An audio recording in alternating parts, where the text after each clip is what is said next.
किसी नगर में एक बूढ़ा चोर रहता था। 16 वर्षीय उसका एक लड़का भी था। चोर जब ज्यादा बूढ़ा हो गया तो अपने बेटे को चोरी की विद्या सिखाने लगा।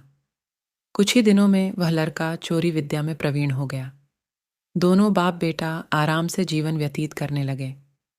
एक दिन चोर ने अपने बेटे से कहा, देखो बेटा, साधु संतों की बात कभी नहीं सुननी चाहिए। अगर कहीं कोई महात्मा उपदेश देता हो तो अपने कानों में उंगली डालकर वहां से भाग जाना, समझे? हाँ बापू, समझ गया। एक दिन ललहके ने सोचा, क्यों ना आज राजा के घर पर ही हाथ साफ कर दूं। ऐसा सोचकर उधर ही चल पड़ा। थोड़ी दूर जाने के बाद उसने देखा कि रास्ते में बगल में कुछ लोग एकत्र होकर खड़े हैं। उसने एक आते हुए व्यक्ति से पूछा, उस स्थान पर इतने लोग क्यों एकत्र हुए हैं? उस आदमी ने उत्तर दिया, वहां एक महात्मा उपदेश दे रहे हैं।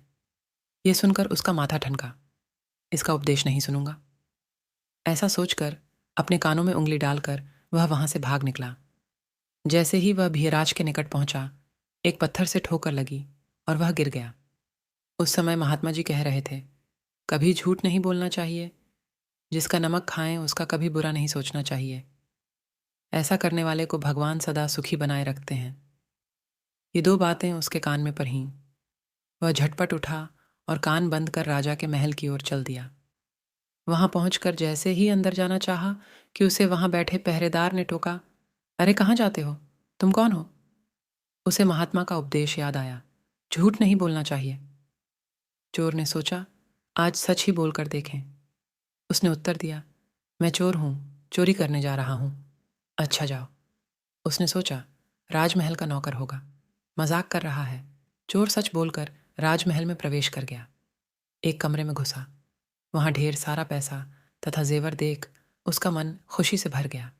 एक थैले में सब धन भर लिया और दूसरे कमरे में घुसा। वहां रसोई घर था।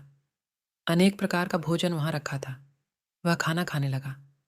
खाना खाने के बाद वह थैला उठाकर चलने लगा कि तभी फिर महात्मा का उपदेश याद आया, जिसका नमक खाओ उसका बुरा मत सोचो। उसने अपने मन में कहा, खाना खाया, उसमें नमक भी था, इसका बुरा नहीं सोचना चाहिए। इतना सोचकर थैला वहीं रख वह वापस चल पड़ा। पहरेदार ने फिर पूछा, क्या हुआ, चोरी क्यों नहीं की?